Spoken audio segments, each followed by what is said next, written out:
រដ្ឋបាលខេត្តព្រះសីហនុរៀបចំពិធីសូត្រមន្តចម្រើនព្រះបរិត្តពុទ្ធជ័យមង្គល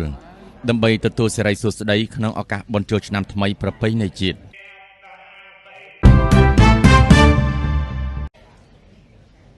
ដើម្បីត្រៀមអបអរសាទរពិធីបុណ្យចូលឆ្នាំថ្មីប្រពៃណីជាតិខ្មែរ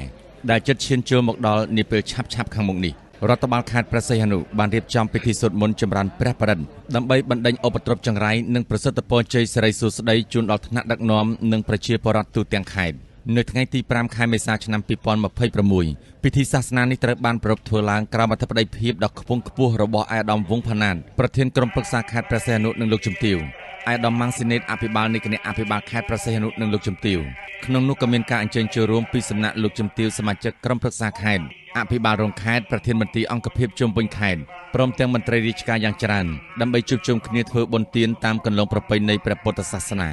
ពិធីចម្រើនព្រះបរិត្តបាននិមន្តព្រះសង្ឃសូត្រមន្តដើម្បីបណ្ដេញគ្រោះចង្រៃក្នុងឆ្នាំចាស់និងទទួលយកនៅជ័យមង្គលវិបុលសុខគ្រប់ប្រការសម្រាប់ឆ្នាំថ្មីឆ្នាំមមីក្នុងឱកាសដ៏វិសេសវិសាលនេះថ្នាក់ដឹកនាំខេត្តព្រះសីហនុបានសម្ដែងនូវសេចក្តីសោមនស្សរីករាយនិងបានបួងសួងដល់គុណបុណ្យព្រះរតនត្រ័យជាពិសេសទេវតាឆ្នាំថ្មីដែលនឹងចុះមកថែរក្សាភពផែនដីសូមតាមជួយបីបាច់ថែរក្សាថ្នាក់ដឹកនាំវីរយុទ្ធជនការពារទឹកដីមន្ត្រីរាជការប្រជាពលរដ្ឋគ្រប់រូបភ្ញៀវទេសចរជាតិនិងអន្តរជាតិដែលមកកម្សាន្តក្នុងខេត្តព្រះសីហនុឲ្យមានសុខភាពល្អបរិបូរណ៍កម្លាំងមាំមួនទទួលបាននូវភាពសុខសប្បាយ